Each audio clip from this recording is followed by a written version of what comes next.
Hi tears, இன்றைக்கி தமிழ்நாட்டில் ராமநாதபுரத்தில் மழை பெஞ்சிக்கிட்டு தான் இருக்கு. கிளைமேட் எப்படி இருக்குன்னு உங்களுக்கு நல்லாவே தெரியும். இங்கே இருக்க குளிரையே ஒரு சில டைமிங்கில் தாங்கிக்க முடியலை நம்மளால். என் பொண்ணு பஞ்சாபில் இருக்கா, அங்கே எவ்வளோ குளிர் இருக்கா அப்படிங்கிறத அவள் பேசுகிறத வச்சு என்னால் கணிக்க முடியுது. நைட்டு குளிர்றதை விட இயர்லி மார்னிங், இந்த மார்னிங் டைமிங்கில் குளிர்றது தான் கொஞ்சம் அதிகமாக இருக்குது அப்படின்னு சொல்லி அவள் இன்ஃபார்ம் பண்ணியிருந்தாள். ஒரு சில நாள் நான் ரொம்ப குளிராக இருக்குமா, என்னால் எந்திரிக்க கூட முடியலை அப்படிங்கிற மாதிரி ஃபீல் பண்ணியிருந்தா. ரூமில் ஹீட்ரு இருக்குல்ல, அப்புறம் என்ன கவலை அப்படிங்கிற மாதிரி நான் அவகிட்ட பேசினேன். கிட்டத்தட்ட 10 days ஆர் 1 week இருக்கும் அவள் ஹீட்ரு ஒர்க் ஆகலாமா, பத்தாததுக்கு ரெஸ்ட் ரூமில் லைட்டும் எரியலை அப்படின்ட்டு இன்ஃபார்ம் பண்ணியிருந்தா. எதாக இருந்தாலும் வார்டன் கிட்ட போய் இன்ஃபார்ம் பண்ணும் அப்படின்னு சொன்னேன். இன்ஃபார்ம் பண்ணணுமா, ஆனால் நோ ரெஸ்பான்ஸ் அப்படிங்கிற மாதிரி சொல்லியிருந்தா. அவள் ஒவ்வொரு நாள் பேசியில் அந்த குளிரை தாங்க முடியாமல் எப்படி கஷ்டப்படுறா அப்படிங்கிறத என்னால் புரிஞ்சுக்க முடிஞ்சிச்சு. அவங்களுக்கு இருக்க ஒரே சப்போர்ட் வந்து அந்த ஹீட்ரு தான். அதுவே ஒர்க் ஆகலை அப்படிங்கிறத எவ்வளோ கஷ்டப்படுறா அப்படிங்கிறத என்னால் புரிஞ்சுக்க முடிஞ்சிச்சு. என்ன செய்யலாம்னு யோசித்தேன். ஃபைனலாக LPHல போய் RMS ரிக்வெஸ்ட் கொடுத்தேன். இன்றைக்கி மார்னிங் 9:55 தான் நான் அந்த ரிக்வெஸ்ட்டு சென்ட் பண்ணேன். ரியாக்ஷன் எப்படி இருக்குது அப்படிங்கிறத பார்ப்போங்கிறதுக்காக ரெக்கார்ட் பண்ணி வச்சுருந்தேன்.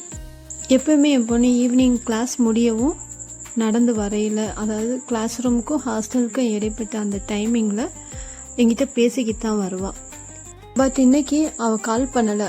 அதுக்கு முன்னாடியே அவளுக்கு வார்டன் கிட்டேருந்து ஃபோன் கால் போயிருக்கு. உடனே ஹாஸ்டலுக்கு வா அப்படின்னு சொல்லி வார்டன் கால் பண்ணியிருக்காங்க. ரிக்வெஸ்ட் போட்டேன் அப்படிங்கிறது என் பொண்ணுக்கிட்ட இன்ஃபார்ம் பண்ணிட்டேன். பட் அவள் அதை யோசிக்கவே இல்லை. பட் எனக்கு என் பொண்ணு ரூமுக்கு போயிட்டு தான் கால் பண்ணான். அம்மா ஹீட்ரு ஒர்க் ஆகுது, லைட் ஒர்க் ஆகுது, என்னை வந்து வார்டன் செக் பண்ணிவிட்டு ஒரு லெட்டர் மட்டும் எழுதி அதில் சைன் பண்ணித்தா அப்படின்னு சொல்லி கேட்டாக.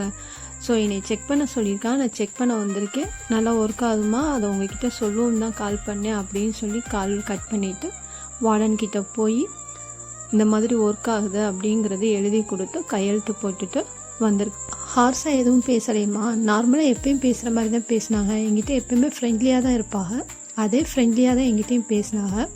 எங்ககிட்ட இன்ஃபார்ம் பண்ணுங்கள், பேரண்ட்ஸ்கிட்ட இன்ஃபார்ம் பண்ணாதீங்க, பேரண்ட்ஸ் மூலமாக ரிக்வெஸ்ட் போச்சுன்னா அது ஹையர் லெவலில் இருக்கும், ஸோ அது எங்களுக்கு பேர் கெட்டு போயிடும். ஸோ ஃபஸ்ட்டு எங்ககிட்ட சொல்லுங்கள், சரி பண்ணலைங்க நீங்கள் அம்மா கிட்ட சொல்லுங்கள் அப்படின்தான். கூட என் பொண்ணு சொல்லியிருக்கா, நான் டெய்லி அம்மா கேட்பாங்க, நான் இன்ஃபார்ம் பண்ணுவேன், அதை வச்சு அம்மா என் மேலே இருக்க பாசத்தில் ரிக்வெஸ்ட் பண்ணிட்டாங்க, ஸோ சாரி மேம் அப்படின்னு சொல்லிட்டு அவள் இன்ஃபார்ம் பண்ணதான் சொன்னான்.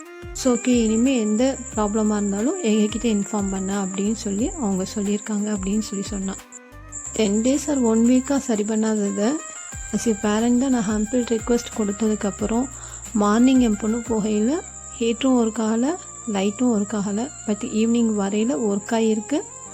அதை செக் பண்ணிவிட்டு அவளோட சைன் போட்டு வெளியே முடிச்சிருக்காங்க. வெளிநாட்டில் பிறந்துட்டு ஒரு கூலிங்கான பிளேஸில் போய் இருக்கிறது நம்ம உடம்பை அக்செப்ட் பண்ணிக்காது. ஸோ அந்த ஃபீலிங்கில் தான் நான் ரிக்வெஸ்ட் கொடுத்துருந்தேன். ரிக்வெஸ்ட்டு சரியாயிடுச்சு.